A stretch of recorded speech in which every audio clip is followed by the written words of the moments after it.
Reddit fresh. Am I the idiot for telling my wife it's not my responsibility to make her mom feel comfortable while visiting? My wife and mother-in-law have been trying for the past few months to find a time for mother-in-law to come visit us.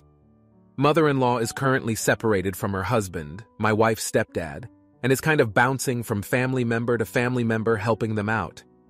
She's been house-sitting, dog-sitting, cleaning, painting, organizing, etc., in all the different places she goes. I honestly do not want that kind of help at our place. I don't think we need it.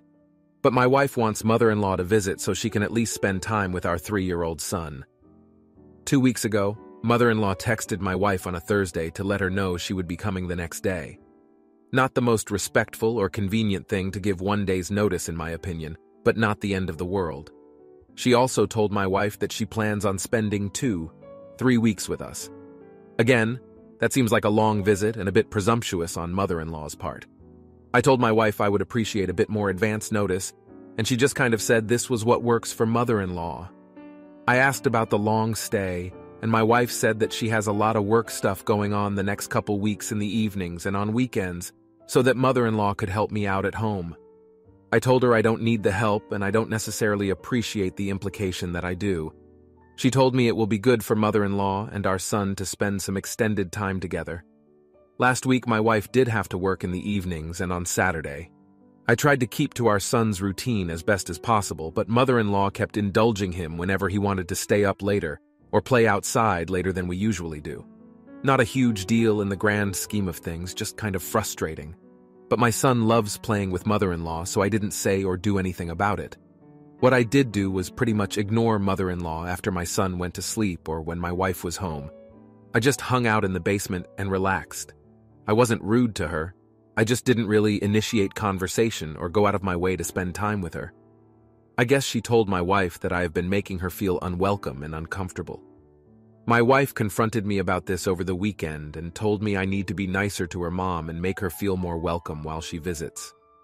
I told her that it is not my responsibility to make mother-in-law feel comfortable in our home. I told her that I will be civil and polite and help mother-in-law if she asks, but I'm not going to go out of my way to be proactive for her. My wife said that mother-in-law is going through a hard time, and it's been hard on her going from place to place without having anywhere to call her own. I told her that's of her own choice, as she was the one who moved out on her husband, and that she has a place to call her own. She just doesn't want to go back. My wife told me to stop being a selfish jerk and to at least act like I am okay with her mom being there for a few weeks. She said it won't hurt me to not act like an AH while she's here. Not the idiot. They are supposedly there to see their grandkids. They showed up out of the blue when their kid was busy and are upset you aren't being a super inviting, unintentional host.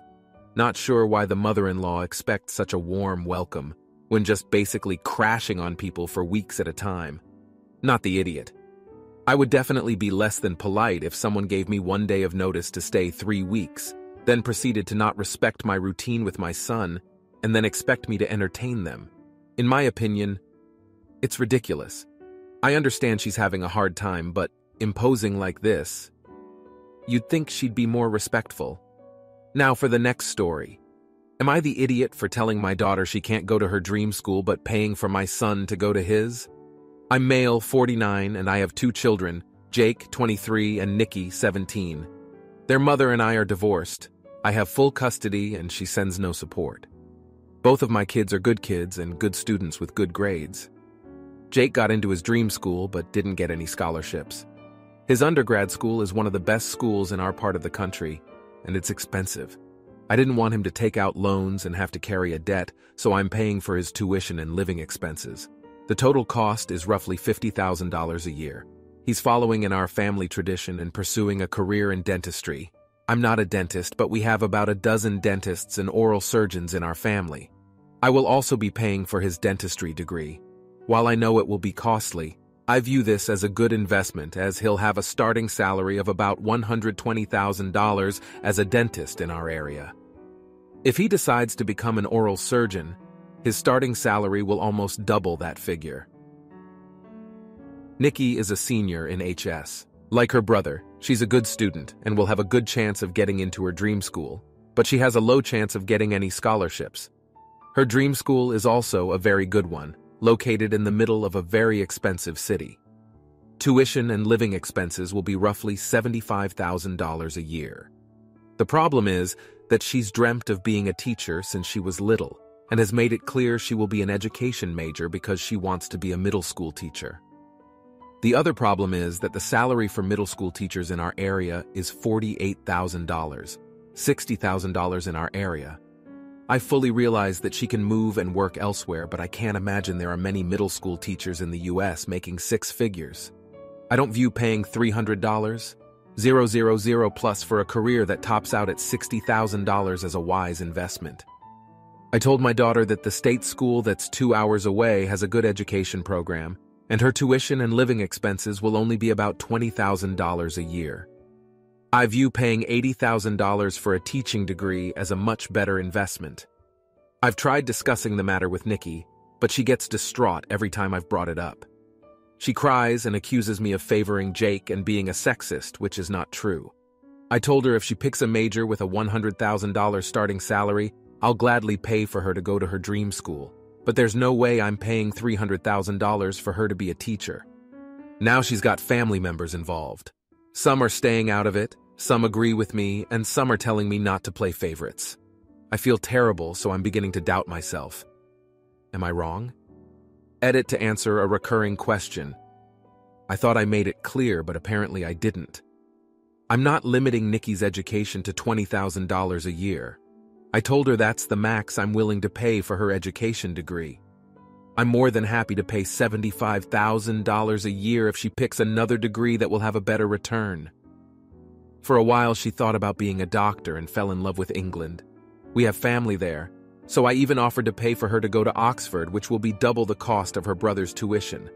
But she's adamant about being a middle school teacher, and I'm unwilling to spend $300,000 that I worked hard for on an education degree. Edit to add. Oxford is hard to get into. I know that she won't be able to just walk in. I meant for her to apply, and if she got in, I'm willing to pay the cost of that school and the expense of living in an expensive country if her degree earning potential warrants that cost. Edit to answer a recurring question, #2. Why did I bring up the family tradition? Am I an elitist? Why does it matter? I brought it up because getting into dental schools and graduating is tough. The reason why we have so many in our family is because we help each other out. The dentists and oral surgeons in the family happily tutor and give valuable internship experiences that would otherwise not be available. People who pursued the dental career in our family have never failed because we don't allow them to fail. Last semester, my brother spent weeks tutoring our niece to prepare her for her state board exam, and she passed in one try. Not the idiot. I understand where you're coming from, and I would pay for it either.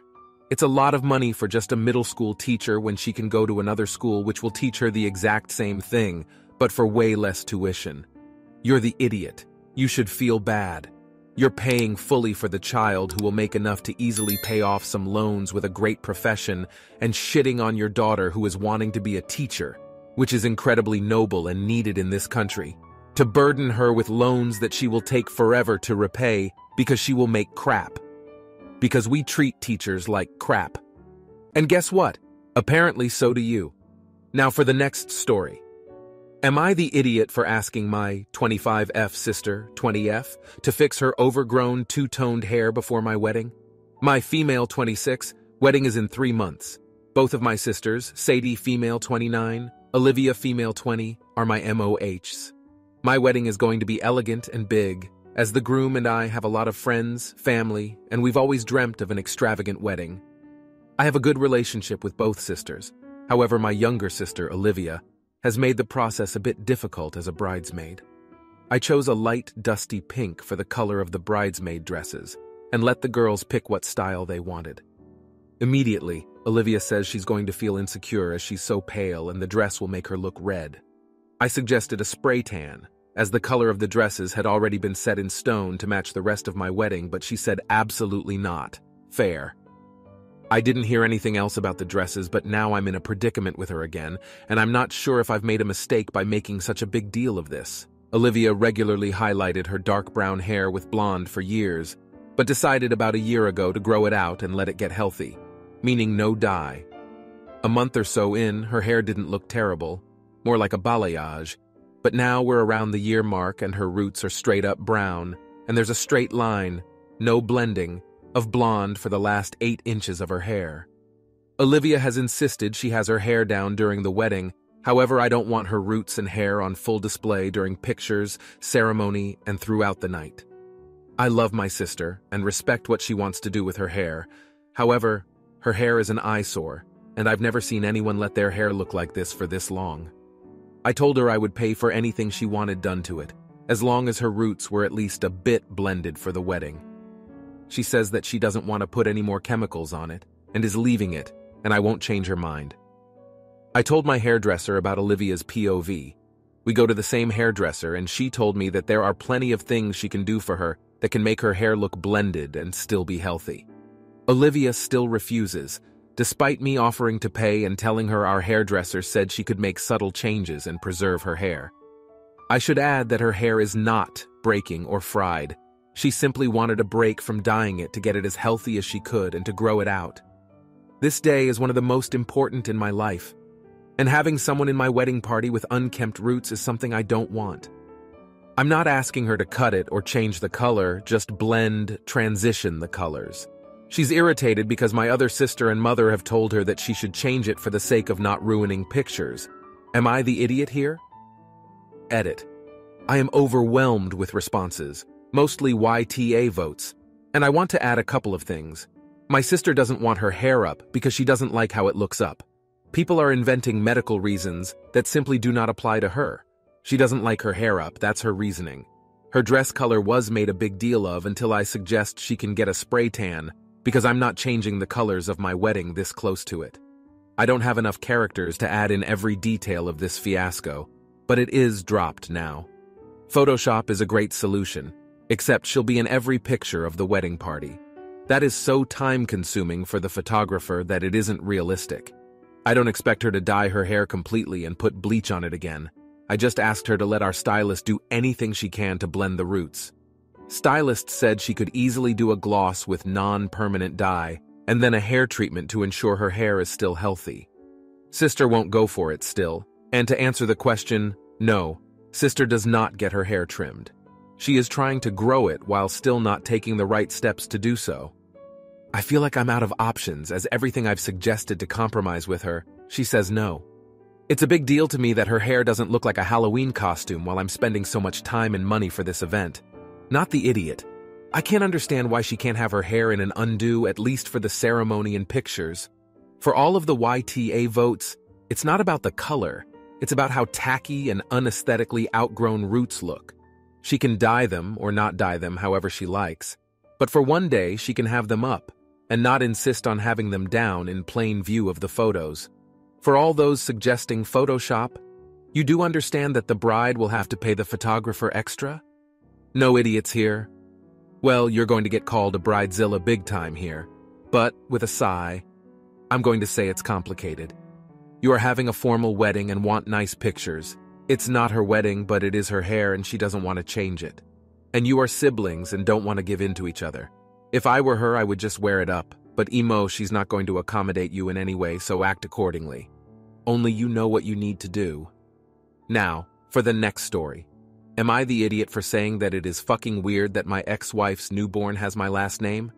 I was married to my ex for 7 years until we divorced and went our separate ways 4 years ago. After the divorce, she kept my surname.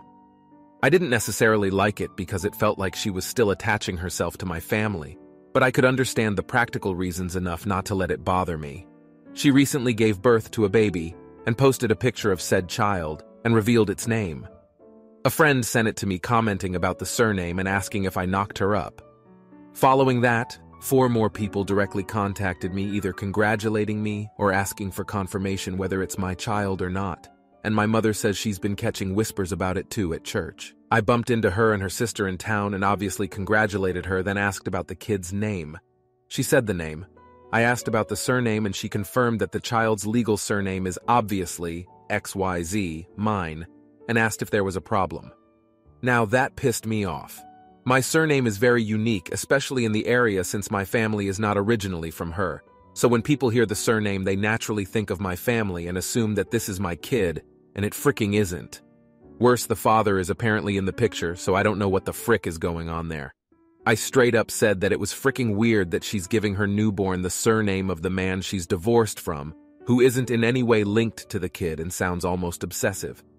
She said she gave her daughter her surname as the mother and not mine. Am I the idiot? Edit. I have no children with her. She has one other child apart from this one who has her previous. Saw this being asked in the comments, so there's that answer. Also, her surname doesn't impact her professionally. I do not know why the father's surname wasn't used. You're the idiot. Why do people think it's so easy for a woman to change her last name back and forth whenever a man is in or out of the picture? She took your name when she married you. I'm guessing you would have thought it weird if she hadn't taken your last name. Well, it's hers now too, and she wants her baby to have her last name. You think she should have given the baby the dad's last name? I guess she learned from you that men don't always stick around. You're the idiot. She changed her name when the two of you married, and whether you like it or not, it's her last name now. She is free to give that last name to her child. A simple, "No, it isn't my child," is an appropriate response to anyone who asks.